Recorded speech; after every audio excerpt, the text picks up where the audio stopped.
The Curious Case of Benjamin Button by F. Scott Fitzgerald. As long ago as 1860, it was the proper thing to be born at home. At present, so I am told, the high gods of medicine have decreed that the first cries of the young shall be uttered upon the anesthetic air of a hospital, preferably a fashionable one. So young Mr. and Mrs. Roger Button were 50 years ahead of style when they decided one day in the summer of 1860 that their first baby should be born in a hospital. Whether this anarchism had any bearing upon the astonishing history I am about to set down will never be known. I shall tell you what occurred and let you judge for yourself. The Roger Buttons held an enviable position, both social and financial, in the antebellum Baltimore. They were related to the this family and that family, which, as every Southerner knew, entitled them to membership in that enormous peerage which largely populated the Confederacy. This was the first experience with the charming old custom of having babies. Mr. Button was naturally nervous. He hoped it would be a boy so that he could be sent to Yale College in Connecticut, at which institution Mr. Button himself had been known for 4 years by the somewhat obvious nickname of Cuff. On the September morning consecrated to the enormous event he arose nervously at 6 o'clock, dressed himself, adjusted an impeccable stock, and hurried forth through the streets of Baltimore to the hospital to determine whether the darkness of the night had borne in any new life upon its bosom. When he was approximately 100 yards from the Maryland Private Hospital for Ladies and Gentlemen, he saw Dr. Keene, the family physician, descending the front steps, rubbing his hands together with a washing movement, as all doctors are required to do by the unwritten ethics of their profession. Mr. Roger Button, the president of Roger Button & Company, Wholesale Hardware, began to run toward Dr. Keene with much less dignity than was expected from a Southern gentleman of that picturesque period. "Dr. Keene," he called. "Dr. Keene." The doctor heard him, faced around, and stood waiting, a curious expression settling on his harsh, medicinal face as Mr. Button drew near. "What happened?" demanded Mr. Button as he came up in a gasping rush. "What was it? How is she? A boy? Who is what?" "Talk sense," said Dr. Keene sharply. He appeared somewhat irritated. "Is the child born?" begged Mr. Button. Dr. Keene frowned. "Why, yes, I suppose, after a fashion." Again he threw a curious glance at Mr. Button. "Is my wife all right?" "Yes." "Is it a boy or girl?" "Here now," cried Dr. Keene in a perfect passion of irritation. "I'll ask you to go and see for yourself." "Outrageous!" He snapped the last word out in almost one syllable. Then he turned away, muttering, "Do you imagine a case like this will help my professional reputation? One more would ruin me, ruin anybody." "What's the matter?" demanded Mr. Button, appalled. "Triplets?" "No, not triplets," answered the doctor cuttingly. "What's more, you can go and see for yourself, and get another doctor. I brought you into the world, young man, and I've been physician to your family for 40 years. But I'm through with you. I don't want to see you or any of your relatives ever again. Goodbye." Then he turned sharply, and without another word climbed into his phaeton, which was waiting at the curbstone, and drove severely away. Mr. Button stood there upon the sidewalk, stupefied and trembling from head to foot. What horrible mishap had occurred? He had suddenly lost all desire to go into the Maryland Private Hospital for Ladies and Gentlemen. It was with the greatest difficulty that a moment later he forced himself to mount the steps and enter the front door. A nurse was sitting behind the desk in the opaque gloom of the hall. Swallowing his shame, Mr. Button approached her. "Good morning," she remarked, looking up at him pleasantly. "Good morning. I'm Mr. Button." At this a look of utter terror spread itself over the girl's face. She rose to her feet and seemed about to fly from the hall, restraining herself only with the most apparent difficulty. "I want to see my child," said Mr. Button. The nurse gave a little scream. "Oh, of course," she cried hysterically. "Upstairs, right upstairs. Go up." She pointed the direction, and Mr. Button, bathed in cool perspiration, turned falteringly and began to mount to the second floor. In the upper hall he addressed another nurse, who approached him, basin in hand. "I'm Mr. Button," he managed to articulate. "I want to see my—" Clank! The basin clattered to the floor and rolled in the direction of the stairs. Clank, clank! It began a methodical descent, as if sharing in the general terror which this gentleman provoked. "I want to see my child!" Mr. Button almost shrieked. He was on the verge of collapse. Clank! The basin reached the first floor. The nurse regained control of herself and threw Mr. Button a look of hearty contempt. "All right, Mr. Button," she agreed in a hushed voice. "Very well. But if you knew what a state it's put us all in this morning, it's perfectly outrageous. The hospital will never have a ghost of a reputation after—" "Hurry!" he cried hoarsely. "I can't stand this." "Come this way, then, Mr. Button." He dragged himself after her. At the end of a long hallway they reached a room from which proceeded a variety of howls. Indeed, a room which in later parlance would have been known as the crying room. They entered. "Well," gasped Mr. Button, "which is mine?" "There," said the nurse. Mr. Button's eyes followed her pointing finger, and this is what he saw. Wrapped in a voluminous white blanket and partially crammed into one of the cribs, there sat an old man, apparently about 70 years of age.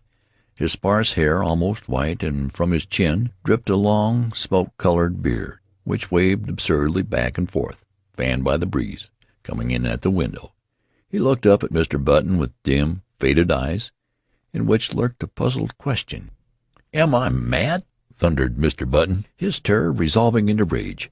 "Is this some ghastly hospital joke?" "Doesn't seem like a joke to us," replied the nurse severely, "and I don't know whether you're mad or not, but that is most certainly your child." The cool perspiration redoubled on Mr. Button's forehead. He closed his eyes, and then, opening them, looked again. There was no mistake. He was gazing at a man of 60 a baby of 60, a baby whose feet hung over the sides of the crib in which it was reposing. The old man looked placidly from one to the other for a moment, and then suddenly spoke in a cracked and ancient voice. "Are you my father?" he demanded. Mr. Button and the nurse stared violently. "Because, if you are," went on the old man querulously, "I wish you'd get me out of this place, or at least get them to put a comfortable rocker in here." "Where in God's name did you come from? Who are you?" burst out Mr. Button frantically. "Can't tell you exactly who I am," replied the querulous swine, "because I've only been born a few hours, but my last name is certainly Button." "You lie. You're an impostor." The old man turned wearily to the nurse. "Nice way to welcome a newborn child," he complained in a weak voice. "Tell him he's wrong, why don't you?" "You're wrong, Mr. Button," said the nurse severely. "This is your child, and you have to make the best of it. We're going to ask you to take him home with you as soon as possible, sometime today." "Home?" repeated Mr. Button incredulously. "Yes, we can't have him here. We really can't, you know." "I'm right glad of it," whined the old man. "This is a fine place to keep a youngster of quiet tastes. With all this yelling and howling, I would be able to get a wink of sleep. I ask for something to eat." Here his voice rose to a shrill rise of protest. "And they brought me a bottle of milk." Mr. Button sank down upon the chair near his son, and concealed his face in his hands. "My heavens!" he murmured in an ecstasy of horror. "What will people say? What must I do?" "You'll have to take him home," insisted the nurse, "immediately." A grotesque picture formed itself with dreadful clarity before the eyes of the tortured man, a picture of himself walking through the crowded streets of the city with this appalling apparition stalking by his side. Can't, he moaned. People would stop to speak to him, and what was he going to say? He would have to introduce this septuagenarian. "This is my son, born early this morning." And then the old man would gather his blanket around him, and they would plod on, past the bustling stores, the slave market, for a dark instant. Mr. Button wished passionately that his son was black. Past the luxurious houses of the residential district, past the home for the aged. "Come, pull yourself together," commanded the nurse. "See here," the old man announced suddenly, "if you think I'm going to walk home in this blanket, you're entirely mistaken. Babies always have blankets." With a malicious cackle, the old man held up a small, white swaddling garment. "Look, this is what they had ready for me." "Babies always wear these," said the nurse primly. "Well," said the old man, "this baby's not going to wear anything in about 2 minutes. This blanket itches. They might at least have given me a sheet." Keep it on," said Mr. Button hurriedly. He turned to the nurse. "What'll I do?" "Go downtown and buy your son some clothes." Mr. Button's son's voice followed him down the hall. "And a cane, father. I want to have a cane."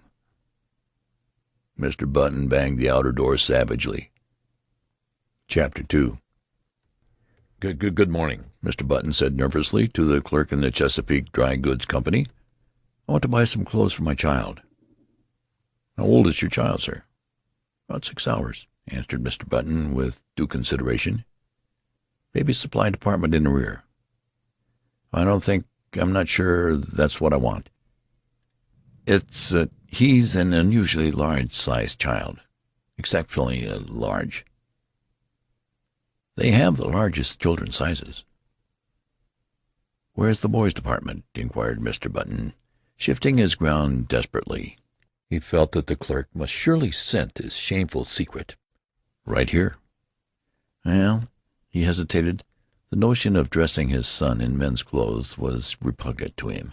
If, say, he could only find a very large boy's suit, he might cut off the long and awful beard, dye the white hair brown, and thus manage to conceal the worst and to retain something of his own self-respect, not to mention his position in Baltimore society. But a frantic inspection of the boys' department revealed no suits to fit the newborn Button.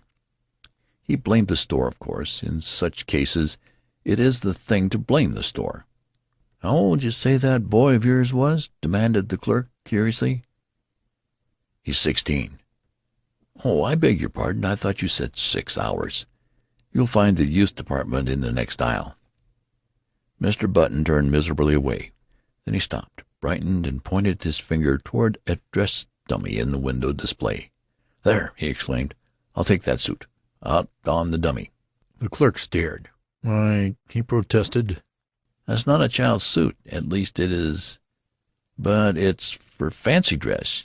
You could wear it yourself." "Wrap it up," insisted his customer nervously. "That's what I want." The astonished clerk obeyed. Back at the hospital, Mr. Button entered the nursery and almost threw the package at his son. "Here's your clothes," he snapped out. The old man untied the package and viewed its contents with a quizzical eye. "It looks sort of funny to me," he complained. "I don't want to be made a monkey of." "You made a monkey of me," retorted Mr. Button fiercely. "Never you mind how funny you look. Put them on, or I'll spank you." He swallowed uneasily at the penultimate word, feeling nervously that it was the proper thing to say. "All right, father." This was a grotesque simulation of final respect. "You've lived longer. You know best. Just as you say." As before, the sound of word "father" caused Mr. Button to start violently. "And hurry." "I'm hurrying, father." When his son was dressed, Mr. Button regarded him with depression. The costume consisted of dotted socks, pink pants, and a belted blouse, with a wide white collar. Over the latter waved the long whitish beard, drooping almost to the waist. The effect was not good. "Wait." Mr. Button seized a hospital shears, and with 3 quick snips amputated a large section of the beard. But even with this improvement, the ensemble fell far short of perfection. The remaining brush of scraggly hair, the watery eyes, the ancient teeth, seemed oddly out of tone with the gaiety of the costume. Mr. Button, however, was obdurate. He held out his hand. "Come along," he said sternly. His son took the hand trustingly. "When you going to call me, Dad?" he quavered as they walked from the nursery. "Just Baby for a while. Do you think of a better name?" Mr. Button grunted. "I don't know," he answered harshly. "Think we'll call you Methuselah." Chapter 3. Even after the new addition to the Button family had had his hair cut short and then dyed to a sparse, unnatural black, had had his face shaved so close that it glistened, and had been attired in small boy clothes made to order by a flabbergasted tailor, it was impossible for Button to ignore the fact that his son was an excuse for a first family baby. Despite his aged stoop, Benjamin Button, for that was his name they called him instead of by the appropriate but invidious Methuselah, was 5 feet 8 inches tall.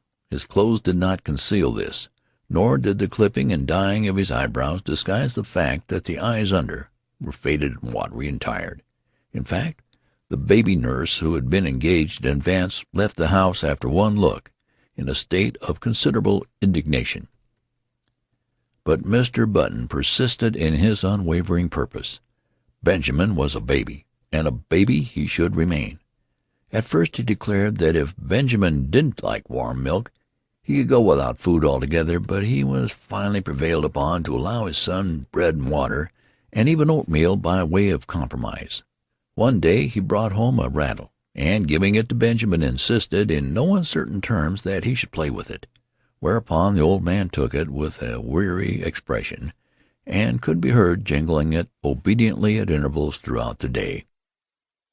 There can be no doubt, though, that the rattle bored him, and that he found other more soothing amusements when he was left alone. For instance, Mr. Button discovered one day that during the preceding week he had smoked more cigars than ever before, a phenomenon which was explained a few days later when, entering the nursery unexpectedly, he found the room full of a faint blue haze, and Benjamin, with a guilty expression on his face, trying to conceal the butt of a dark Havana. This, of course, called for a severe spanking, but Mr. Button found that he could not bring himself to administer it. He merely warned his son that he would stunt his growth. Nevertheless, he persisted in his attitude. He brought home lead soldiers, he brought home toy trains, he brought large pleasant animals made of cotton, and to perfect the illusion which he was creating, for himself at least, he passionately demanded of the clerk in the toy store whether the paint would come off the pink duck if the baby put it in his mouth. But despite all his father's efforts, Benjamin refused to be interested. He would steal down the back stairs and return to the nursery with a volume of the Encyclopedia Britannica, over which he would pore through an afternoon, while his cotton cows and his Noah's Ark were left neglected on the floor. Against such a stubbornness Mr. Button's efforts were of little avail. The sensation created in Baltimore was at first prodigious. What the mishap would have cost the Buttons and their kinfolk socially cannot be determined, for the outbreak of the Civil War brought the city's attention to other things. A few people who were unfailingly polite racked their brains for compliments to give to the parents, and finally hit upon the ingenious device of declaring that the baby resembled his grandfather, a fact which, due to the standard state of decay common to all men of 70, could not be denied. Mr. and Mrs. Roger Button were not pleased, but Benjamin's grandfather was furiously insulted. Benjamin, once he left the hospital, took life as he found it. Several small boys were brought to see him, and he spent a stiff-jointed afternoon trying to work up an interest in tops and marbles. He even managed, quite accidentally, to break a kitchen window with the stone from a slingshot, a feat which secretly delighted his father. Thereafter Benjamin contrived to break something every day, but he did these things only because they were expected of him and because he was by nature obliging. When his grandfather's initial antagonism wore off, Benjamin and that gentleman took enormous pleasure in one another's company. They would sit for hours, these two, so far apart in age and experience, and like old cronies discuss with tireless monotony the slow events of the day. Benjamin felt more at ease in his grandfather's presence than in his parents'. They seemed always somewhat in awe of him, and, despite the dictatorial authority they exercised over him, frequently addressed him as Mr. He was as puzzled as anyone else at the apparently advanced age of his mind and body at birth. He read up in the medical journal, but found that no such case had been previously recorded. At his father's urging, he made honest attempts to play with other boys, and frequently he joined in milder games. Football shook him up too much. He feared that in case of a fracture his ancient bones would refuse to knit. When he was 5, he was sent to kindergarten, where he initiated into the art of pasting green paper on orange paper, of weaving colored maps, and manufacturing eternal cardboard necklaces. He was inclined to drowse off to sleep in the middle of these tasks, a habit which both irritated and frightened his young teacher. To his relief she complained to his parents, and he was removed from the school. The Roger Buttons told their friends that they felt he was too young. By the time he was 12 years old, his parents had grown used to him. Indeed, so strong is the force of custom that they no longer felt that he was different from any other child, except when some curious anomaly reminded them of the fact. One day, a few weeks after his 12th birthday, while looking in the mirror, Benjamin made, or thought he made, an astonishing discovery.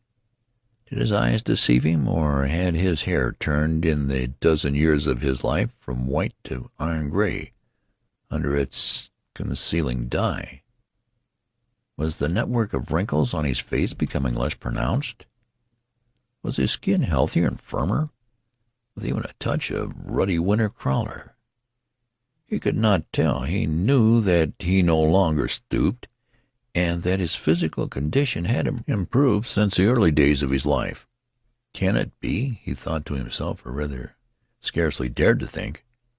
He went to his father. "I'm grown," he announced determinedly. "I want to put on long trousers." His father hesitated.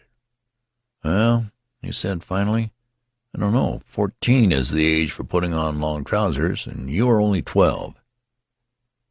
"But you have to admit," protested Benjamin, "I'm big for my age." The father looked at him with illusory speculation.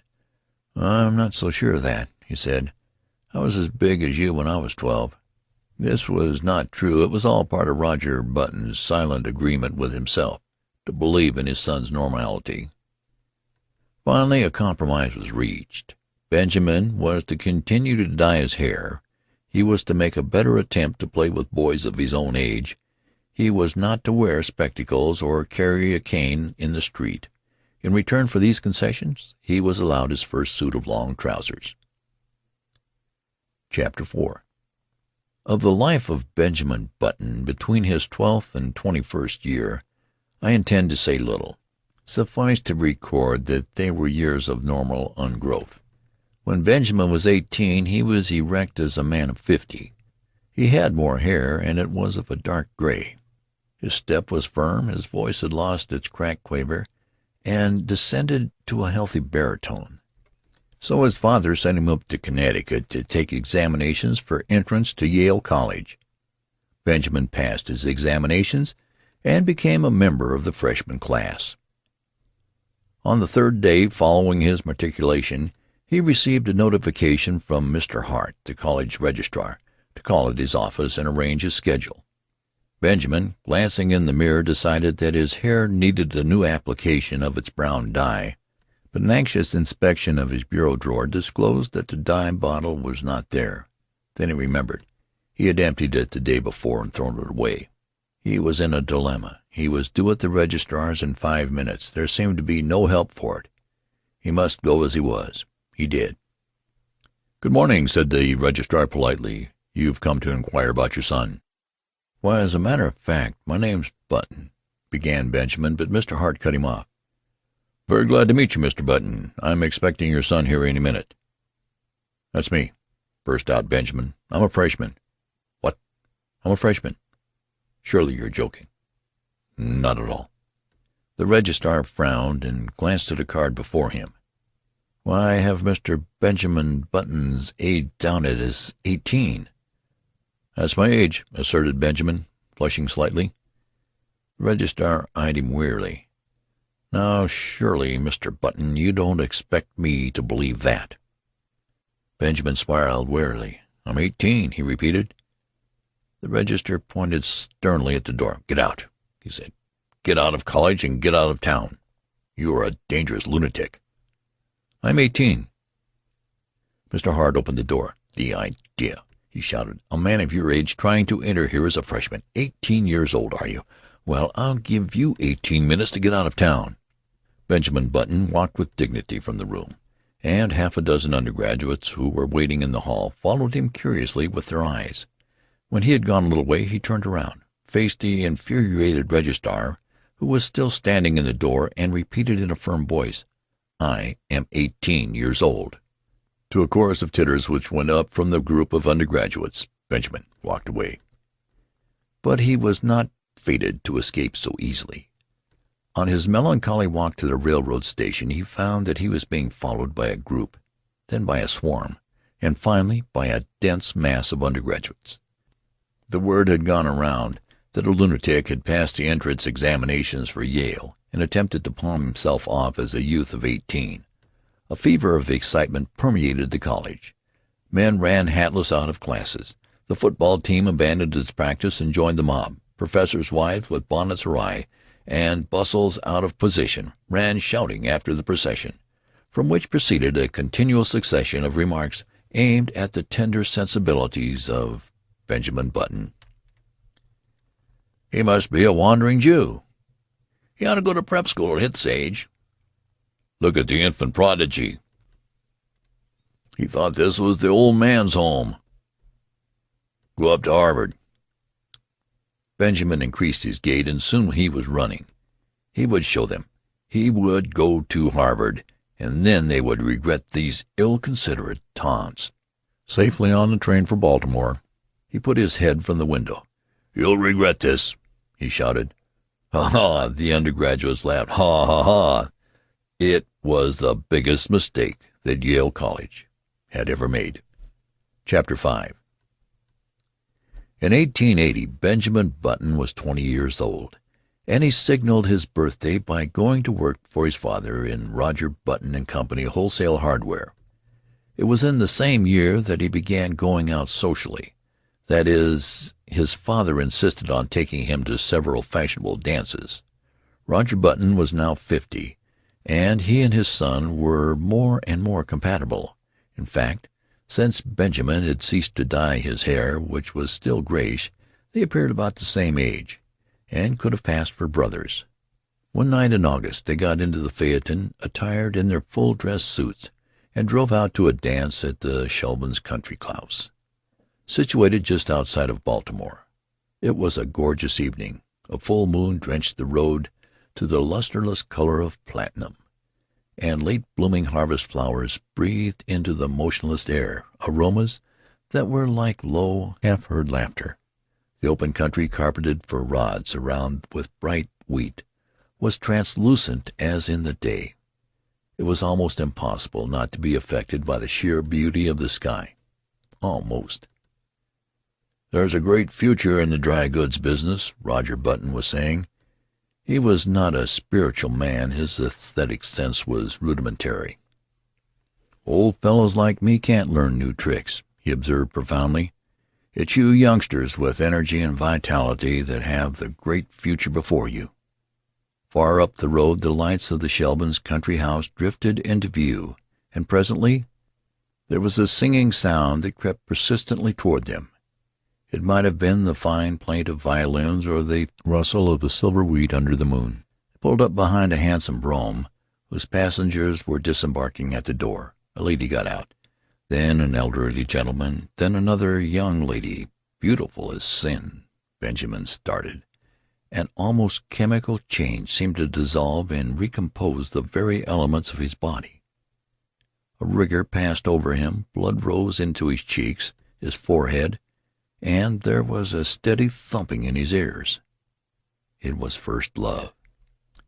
The girl was slender and frail, with hair that was ashen under the moon and honey-colored under the sputtering gas lamps of the porch. Over her shoulders was thrown a Spanish mantilla of softest yellow, butterflied in black. Her feet were glittering buttons at the hem of her bustled dress. Roger Button leaned over his son. "That," he said, "is young Hildegarde Moncrief, the daughter of General Moncrief." Benjamin nodded coldly. "Pretty little thing," he said indifferently. But when the boy had led the buggy away, "Dad, you might introduce me to her." They approached a group of which Miss Moncrief was the center. Reared in the old tradition, she curtsied low before Benjamin. Yes, he might have a dance. He thanked her and walked away, staggered away. The interval until the time for his turn should arrive dragged itself out interminably. He stood close to the wall, silent, inscrutable, watching with murderous eyes the young bloods as they eddied around Hildegarde Moncrief, passionate admiration in their faces. How obnoxious they seemed to Benjamin, how intolerably rosy. Their curling brown whiskers aroused in him a feeling equivalent to indigestion. But when his own time came, and he drifted with her out upon the changing floor to the music of the latest waltz from Paris, his jealousies and anxieties melted from him like a mantle of snow. Blind with enchantment, he felt that life was just beginning. "You and your brother got here just as we did, didn't you?" asked Hildegarde, looking up at him with eyes that were like bright blue enamel. Benjamin hesitated. If she took him for his father's brother, would it be best to enlighten her? He remembered his experience at Yale, so he decided against it. It would be rude to contradict a lady. It would be criminal to mar this exquisite occasion with the grotesque story of his origin. Later, perhaps. So he nodded, smiled, listened, was happy. "I like men of your age," Hildegarde told him. "Young boys are so idiotic. They tell me how much champagne they drink at college and how much money they lose playing cards. Men of your age know how to appreciate women." Benjamin felt himself on the verge of a proposal. With an effort he choked back the impulse. "You're just the romantic age," she continued. 50, 25 is too worldly wise. 30 is apt to be pale from overwork. 40 is the age of long stories that take a whole cigar to tell. 60 is too near 70. But 50 is the mellow age. I love 50. 50 seemed to Benjamin a glorious age. He longed passionately to be 50. "I've always said," went on Hildegarde, "that I'd rather marry a man of 50 and be taken care of than marry a man of 30 and take care of him." Benjamin, the rest of the evening, was bathed in honey-colored mist. Hildegarde gave him 2 more dances, and they discovered that they were marvelously in accord on all the questions of the day. She was to go driving with him on the following Sunday, and then they would discuss all their questions further. Going home in the phaeton just before the crack of dawn, when the first bees were humming and the fading moon glimmered in the cool dew, Benjamin knew vaguely that his father was discussing wholesale hardware. "And what do you think should merit our biggest attention after hammers and nails?" the elder Button was saying. "Love," replied Benjamin, absent-mindedly. "Lugs!" exclaimed Roger Button. "Why, I've just covered the question of lugs." Benjamin regarded him with dazed eyes just as the eastern sky was suddenly crackled with light, and an oriole yawned piercingly in the quickening trees. When 6 months later the engagement of Miss Hildegarde Moncrief to Mr. Benjamin Button was made known, I say made known, for General Moncrief declared he would rather fall upon his sword than announce it, the excitement in Baltimore society reached a feverish pitch. The almost forgotten story of Benjamin's birth was remembered and sent out upon the winds of scandal in picturesque and incredible forms. It was said that Benjamin was really the father of Roger Button, that he was his brother, who had been in prison for 40 years, that he was John Wilkes Booth in disguise, and finally that he had 2 small conical horns sprouting from his head. The Sunday supplements of the New York papers played up the case with fascinating sketches, which showed the head of Benjamin Button attached to a fish, to a snake, and finally to a body of solid brass. He became known journalistically as the Mystery Man of Maryland, but the true story, as is usually the case, had a very small circulation. However, everyone agreed with General Moncrief that it was criminal for a lovely girl who could have married any beau in Baltimore to throw herself into the arms of a man who was assuredly 50. In vain Mr. Roger Button published his son's birth certificate in large type in the Baltimore Blaze. No one believed it.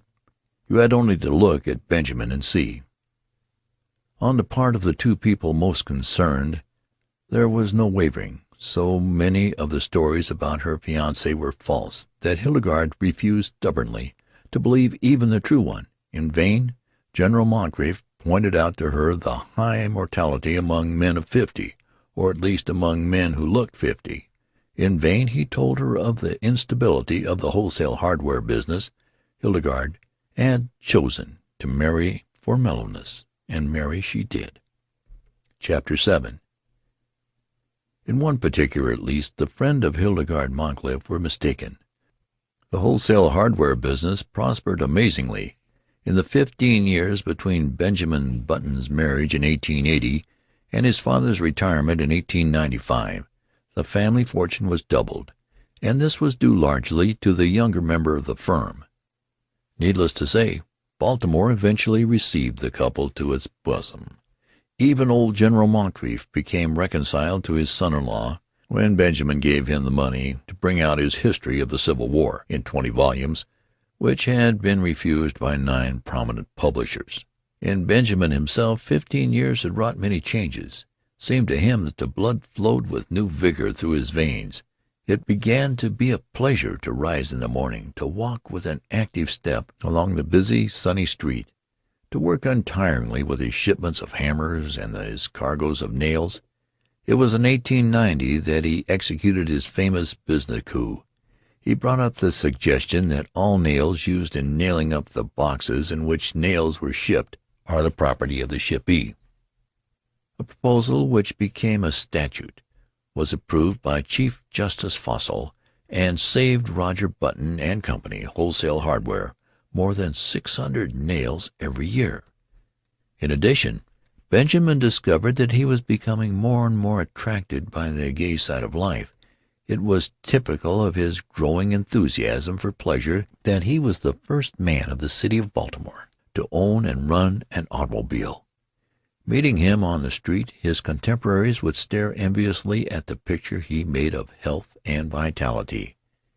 "He seems to grow younger every year," they would remark, and if old Roger Benjamin, now 65 years old, had failed at first to give a proper welcome to his son, atoned at last by bestowing on him what amounted to adulation. And here we come to an unpleasant subject which it will be well to pass over as quickly as possible. There was only one thing that worried Benjamin Button. His wife had ceased to attract him. At the time, Hildegarde was a woman of 35 with a son, Roscoe, 14 years old. In the early days of their marriage, Benjamin had worshipped her, but as the years passed, her honey-colored hair became an unexciting brown. The blue enamel of her eyes assumed the aspect of cheap crockery. Moreover, and most of all, she had become too settled in her ways, too placid, too content, too anemic in her excitements, and too sober in her taste. As a bride, it had been she who had dragged Benjamin to dances and dinners. Now conditions were reversed. She went out socially with him, but without enthusiasm, devoured already by the eternal inertia which comes to live with each of us one day and stays with us to the end. Benjamin's discontent waxed stronger. At the outbreak of the Spanish-American War in 1898, his home had for him so little charm that he decided to join the army. With his business influence he obtained a commission as captain, and proved so adaptable to the work that he was made a major, and finally a lieutenant colonel, just in time to participate in the celebrated charge up San Juan Hill. He was slightly wounded and received a medal. Benjamin had become so attached to the activity and excitement of army life that he regretted to give it up. But his business required attention, so he resigned his commission, came home. He was met at the station by a brass band and escorted to his house. Hildegarde, waving a large silk flag, greeted him on the porch, and even as he kissed her he felt with a sinking feeling of the heart that these 3 years had taken their toll. She was a woman of 40 now, with a faint skirmish line of gray hairs in her head. The sight depressed him. Up in his room he saw his reflection in the familiar mirror, and went closer and examined his own face with anxiety, comparing it after a moment with a photograph of himself in uniform taken just before the war. "Good Lord," he said aloud. The process was continuing. There was no doubt of it.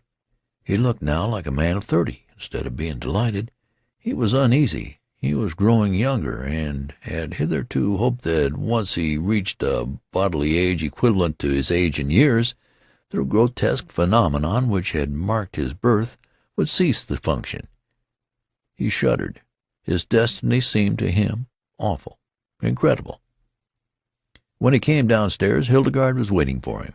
She appeared annoyed, and he wondered if she had at last discovered that there was something amiss.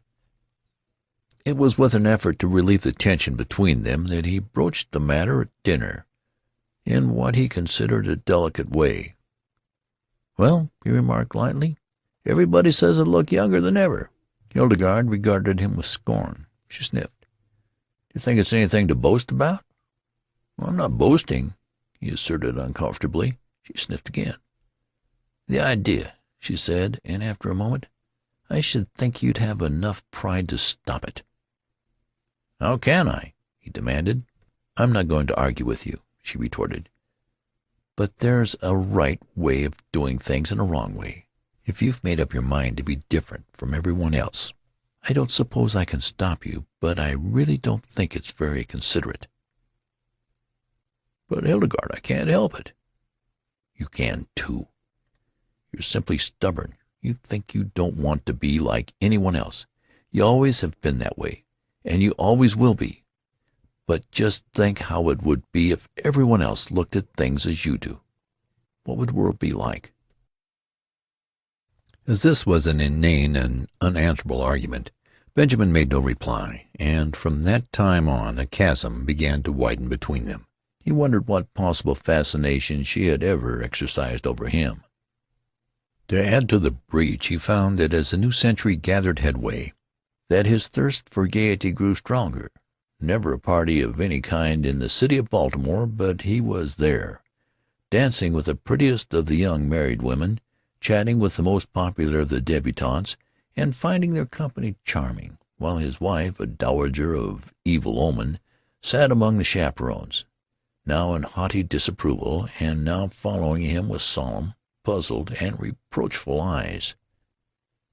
"Look," people would remark, "what a pity, a young fellow that age tied to a woman of 45. He must be 20 years younger than his wife." They had forgotten, as people invariably forget, that back in 1880 their mammas and papas had also remarked about this same ill-matched pair. Benjamin's growing unhappiness at home was compensated for by his many new interests. He took up golf and made a great success of it. He went in for dancing. In 1906 he was an expert at the Boston, and in 1908 he was considered proficient at the Maxine, while in 1909 his Castle Walk was the envy of every young man in town. His social activities, of course, interfered to some extent with his business, but then he had worked hard at wholesale hardware for 25 years and felt that he could soon hand it on to his son Roscoe, who had recently graduated from Harvard. He and his son, in fact, were often mistaken for each other. This pleased Benjamin. He soon forgot the insidious fear which had come over him on his return from the Spanish-American War, and grew to take a naïve pleasure in his appearance. There was only one fly in the delicious ointment. He hated to appear in public with his wife. Hildegarde was almost 50, and the sight of her made him feel absurd. Chapter 9. One September day in 1910, few years after Roger Button and Company Wholesale Hardware had been handed over to young Roscoe Button, a man apparently about 20 years old, entered himself as a freshman at Harvard University in Cambridge. He did not make the mistake of announcing that he would never see 50 again, nor did he mention the fact that his son had been graduated from the same institution 10 years before. He was admitted and almost immediately attained a prominent position in the class, partially because he seemed a little older than the other freshmen, whose average age was about 18.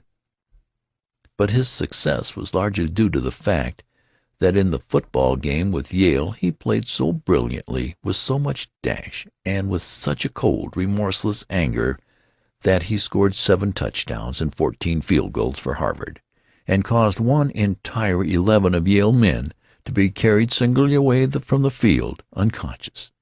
He was the most celebrated man in college. Strange to say, in his third or junior year he was scarcely able to make the team. Coaches said that he had lost weight, and it seemed to the more observant among them that he was not quite as tall as before. He made no touchdowns, indeed. He was retained on the team chiefly in hope that his enormous reputation would bring terror and disorganization to the Yale team. In his senior year he did not make the team at all. He had grown so slight and frail that one day he was taken by some sophomores for a freshman, an incident which humiliated him terribly. He became known as something of a prodigy, a senior who was surely no more than 16. And he was often shocked at the worldliness of some of his classmates. His studies seemed harder to him. He felt that they were too advanced. He heard his classmates speak of St. Midas, the famous preparatory school at which so many of them had prepared for college, and he determined after his graduation to enter himself at St. Midas, where the sheltered life among boys his own size would be more congenial to him. Upon his graduation in 1914 he went home to Baltimore with his Harvard diploma in his pocket. Hildegarde was now residing in Italy, so Benjamin went to live with his son Roscoe. But though he was welcomed in a general way, there was obviously no heartiness in Roscoe's feeling toward him. There was even perceptible a tendency on his son's part to think that Benjamin was, as he moped about the house in adolescent mooniness, was somewhat in the way. Roscoe was married now and prominent in Baltimore life, and he wanted no scandal to creep out in connection with his family.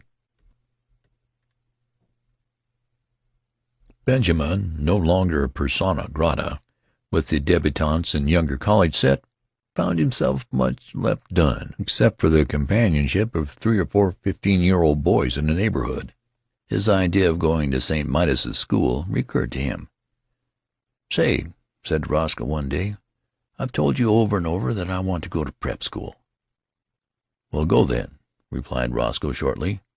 The matter was distasteful to him, and he wished to avoid a discussion.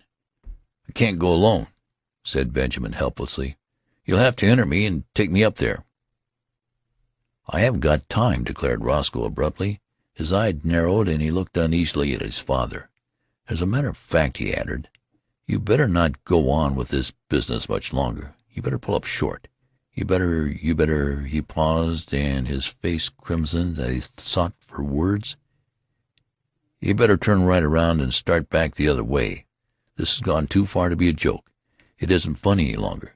You behave yourself."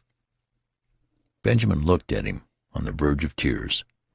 "And another thing," continued Roscoe, "when visitors are in the house, I want you to call me Uncle. Not Roscoe, but Uncle. Do you understand? It looks absurd for a boy of 15 to call me by my first name. Perhaps you'd better call me Uncle all the time, till you get used to it."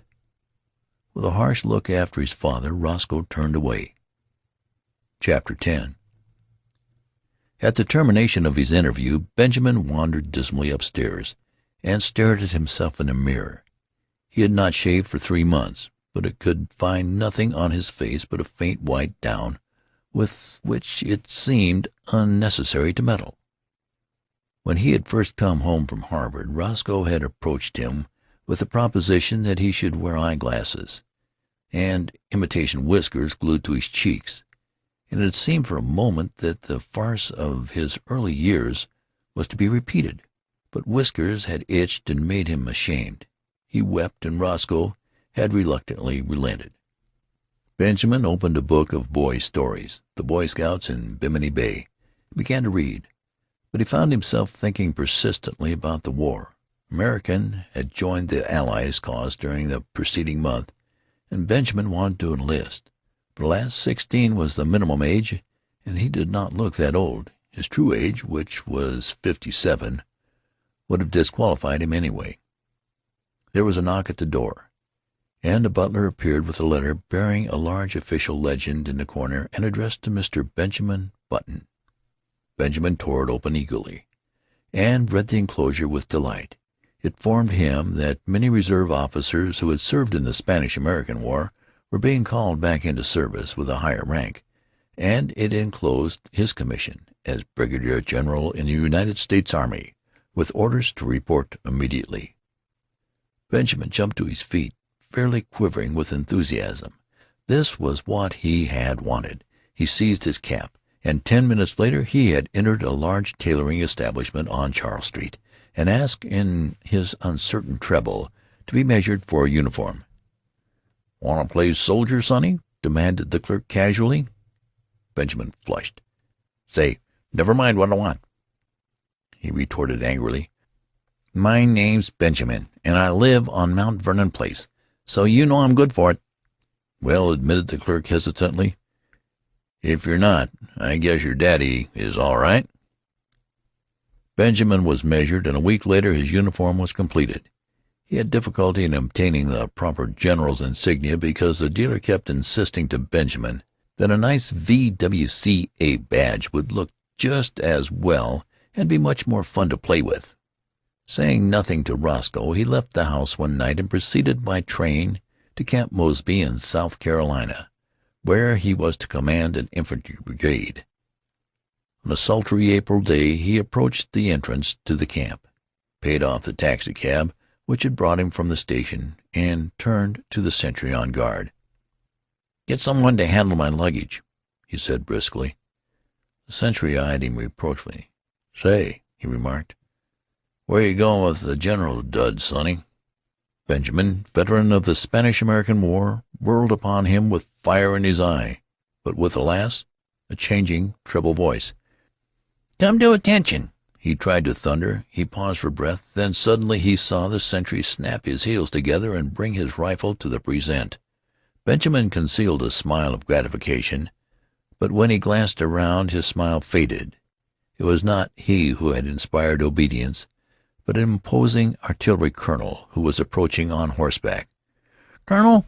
called Benjamin shrilly. The colonel came up, drew rein, and looked coldly down at him with a twinkle in his eye. "Whose little boy are you?" he demanded kindly. "I'll soon darn well show you whose little boy I am," retorted Benjamin in a ferocious voice. "Get down off that horse." The colonel roared with laughter. "You want him, eh, General?" "Here," cried Benjamin desperately, "read this." And he thrust his commission toward the colonel. The colonel read it, his eyes popping from their sockets. "Where'd you get this?" he demanded, slipping the document into his own pocket. "I got it from the government, as you'll soon find out." "You come along with me," said the colonel with a peculiar look.